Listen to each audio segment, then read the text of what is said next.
Today we're gonna play with an approach that I've always used to simplify my sketch. I will use this sculpture from Botanical Garden in Singapore as an illustrated example for this approach.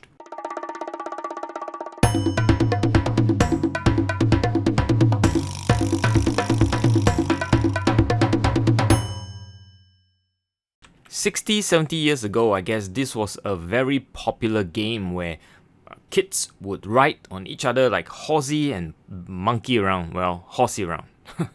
So let's look at how we will sketch this approach that I'm going to introduce to you. First stop, always sketch very lightly the outline. We will do the macro to micro sketch as usual. In a usual sketch, I would actually use light pencil line, but just to illustrate it, I actually use a little bit darker, a little bit more pressure on the pencil, just to make sure the lines appear in the video. I'll be leaving the photo reference in the description below, so you can check that and you can even draw this if you like. Don't fret too much about the accuracy. After all, it's going to be an approach where we play just like the statue, just like the boys in the statue. So when you start, you will need a brush and some kind of a scribbler or something that is sharp. You can also use the back of your brush if you like. And the idea is, when you look at the statue, you see where the shadows are, just put a blob. Don't have to be very accurate, but somewhat in the ballpark if you like. The idea is that at the macro level, you try to get an accurate representation of the statue, but at the micro level, the individual lines, you don't really care for the accuracy. And when you're finished, you get some kind of a sketch that is lively, playful, and it's full of joy to watch actually, because you're playing and it will come through the final sketch.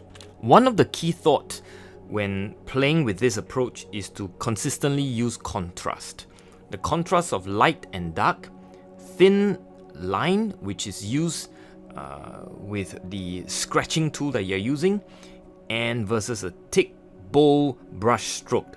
Thick versus thin, dark versus light. Those are the play that we are doing at this point.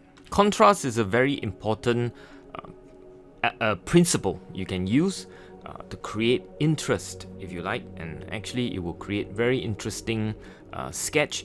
I try to make sure that the dark and the light are next to each other, make an extreme representation of it. The thin and the thick, again, is also representation of the contrast element. And also the lines, as you can see, I'm trying to contrast the vertical drop down line, sort of trees at the back if you like, versus the curvature of the semicircle at the bottom. And that again is a contrast, straight versus curve. And there's also another contrast, which is geometric shape versus organic shape. Those are all contrasts that I'm playing with, and I exaggerate it as much as I can. At this point, as you can see, the sketch itself is not very interesting. It is actually rather boring, but we will go in with a bit more refinement of the sketch later on. What I'm going to do is I used a fountain pen. It is an empty fountain pen, a fountain pen that has no ink in it. I am putting some watercolor onto the tip, and I'm drawing with it, making even finer lines with the fountain pen. The finer lines that I'm making is again a very sharp contrast to the blunt watercolor brush stroke that I've already laid down, and that in itself, I'm trying to make a much more accurate drawing of the sketch. Again, not very accurate per se, but more accurate than before, and I purposely leave like double lines if you like, without having to be too exact, creating a refined sketch of the statue if you like. This in itself would be sort of an overlay of a finer line, but because it is watercolor and it's not ink, there's a certain unity to the whole sketch.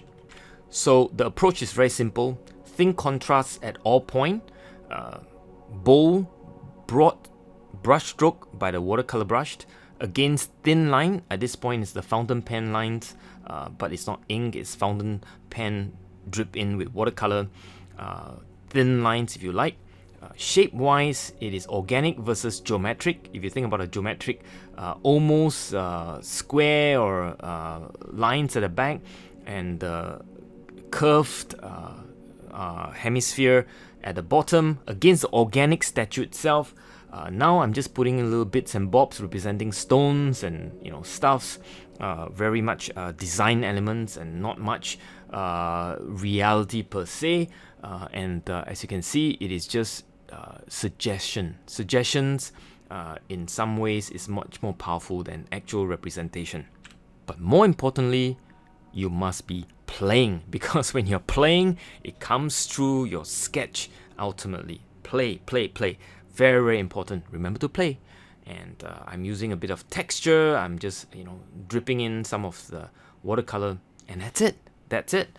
As you can see, I'm done with this sketch, putting my name and then the date and so on, and I am done. So please stay safe wherever you are. I hope you enjoy this video and you learn to play, or you've already been playing, play more. See ya. Bye. Yeah.